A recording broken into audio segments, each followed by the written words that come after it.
মামনের ভালো লাগে ইনস্টাগ্রামের একজনকে। টুকটাক মাঝে মধ্যে কথা হলেও মামনের যে ভালো লাগাটা ভালোবাসায় পরিণত হয়েছে এ কথা মামন বলে উঠতে পারেনি।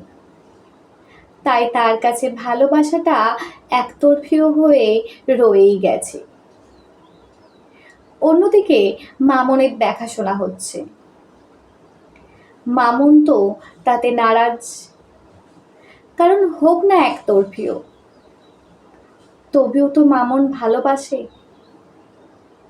বাড়ির সবার পছন্দ হয়েছে একটি ছেলেকে।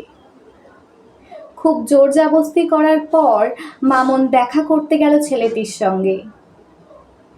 দেখা করতে গিয়ে মামন তো অবাক, এ কি, এটা তো তার সেই ইনস্টাগ্রামে পছন্দ করা ছেলেটি। মামন খুব খুশি হলো। কথা বলে জানতে পারলো ছেলেটি নাকি নিজেই উদ্যোগ নিয়ে এই দেখাশোনার আয়োজন করেছে, কারণ ছেলেটিরও নাকি মামনকে বেশ ভালো লাগে।